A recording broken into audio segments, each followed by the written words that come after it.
about Juneteenth, we need to talk about America, because this is an atrocity that was corrected in America. We all know that our ancestors were brought here in chains through the Middle Passage on ships as slaves.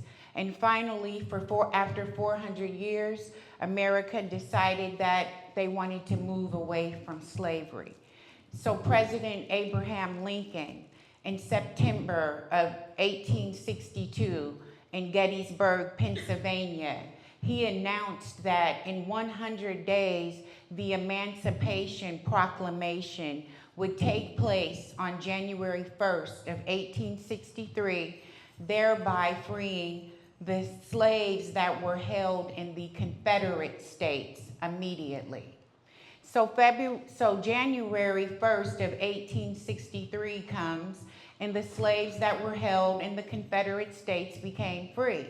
Now, this did not count for all of the slaves in America, because Lincoln allowed 4 states to keep their slaves during the Civil War.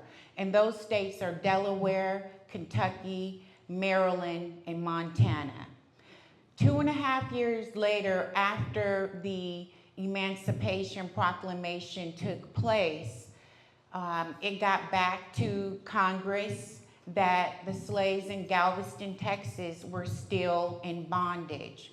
So Major General Gordon Granger of the U.S. Army, along with 200 Union soldiers, arrived in Galveston, Texas, and on June 19, 1865, which is 2.5 years after they became free. And so on the steps of the Confederate Monument, he gave General Orders Number 3, which was to let the slaves know in that area that they were free.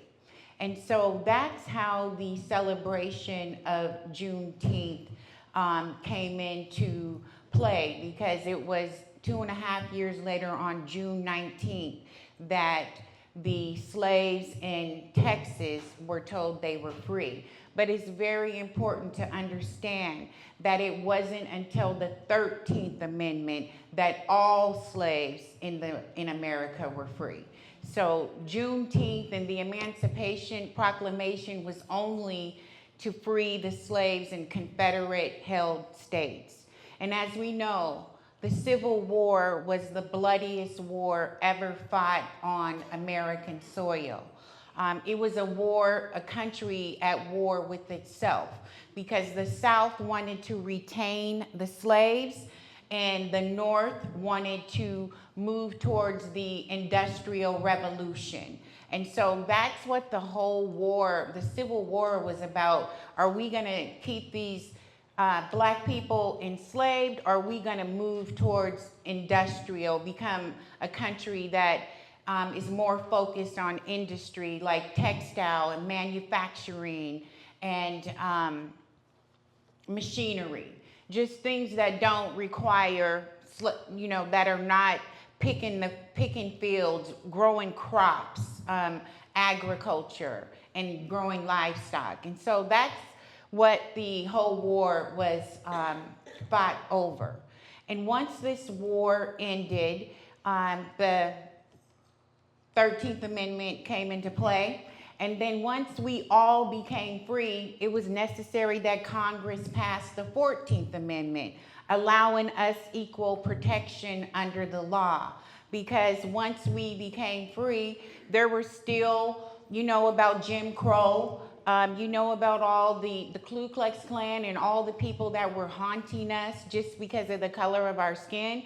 So it was necessary that the 14th Amendment become passed to give us equal protection under the law, which I'm sad to say, which you all know, we still do not have equal protection under the law.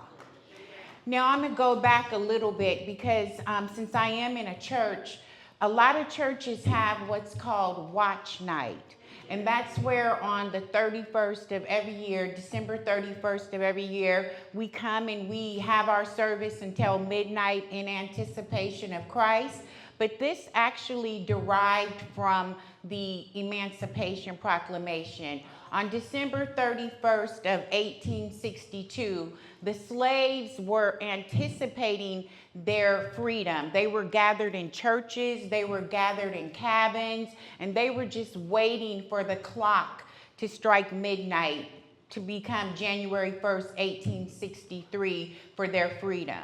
So watch night really derived from slavery, from the slaves becoming free. A way that they celebrated Juneteenth back then was after the first year after they became free, they had a celebration, and they would have rodeos, like we're gonna have a rodeo tonight. They would have picnics. They would have speakers come out. We had our 52nd annual Juneteenth celebration yesterday at Lillis Albina Park. They start with the parade. We had the Clara May Peoples 52nd annual parade. And when we started this, when Janelle took over after her grandmother passed in 2016, we had maybe 100, 200 people in our parade. Well, now we had 1,500 people celebrating in our parade yesterday. When Janelle took over in 2016, which is the same year I joined the board of directors, we had maybe 20, 25 vendors. We were on a little patch of grass across the street from Emmanuel Hospital. Now we had over 132 vendors yesterday and 60 vendors on the wait list. So we've experienced phenomenal growth. We have experienced phenomenal growth, and I attribute that growth to former President Donald J. Trump. And the reason why is because, you know, there's some good in everybody, right? And so when he was running for his re-election, he wanted to hold his first rally in Tulsa, Oklahoma on June 19th. Now that is a double stab in the back for African Americans, because we know about the Tulsa massacre. We know that Tulsa, Oklahoma was the Black Wall Street, and then whites came and burnt it down to the ground. So first of all, the location that he selected was out of line, and secondly, the day, June 19th, that he selected was out of line. However, as a result of him wanting to hold his first rally on that day, so much visibility came to Juneteenth. I mean, there's so many people that did not know anything about Juneteenth, never heard the word, heard it but didn't really understand what it was about. But once that visibility was brought forth by him, Juneteenth has grown. In 1945, Miss Clara May Peoples, she migrated from Muskogee, Oklahoma. She was surprised. She came to work at the Kaiser shipyards. She was surprised to learn that Oregon didn't know anything about Juneteenth and did not celebrate Juneteenth.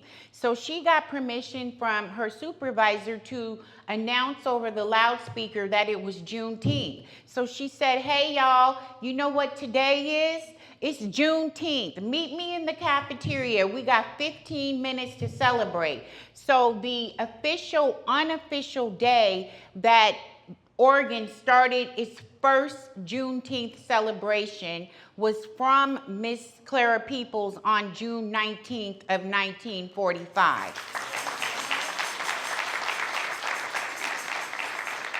In 1972, the city of Portland started recognizing Juneteenth and allowed her and Ora Lee Green to have the first parade. So, as a result of that, we count 72 as our first year of celebrating Juneteenth in Oregon. So we're 52 years later right now. And I want to talk a little bit about the Juneteenth flag. I don't have a picture of it, but it's red, white, and blue.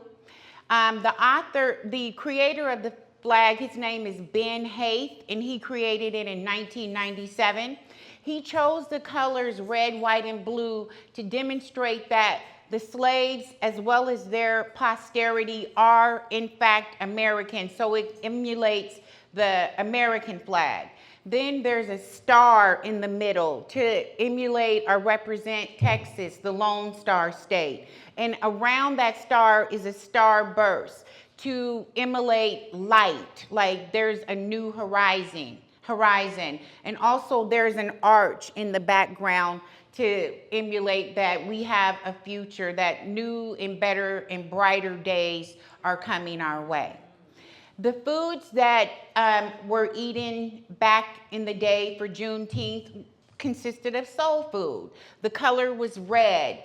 There were, just like what we eat today, greens, barbecue, black-eyed peas, potato salad, all of the great things that we still eat this day for our parades. Now, one thing that is different, though, is that when they were having Juneteenth parades back then, they would get dressed in their Sunday best. They would wear their best clothes because slaves were not allowed to dress up. They had to look like slaves and wear tattered and torn clothes. So one thing that the slaves did back then was to dress up and go to the parade or to the picnics in their best clothing.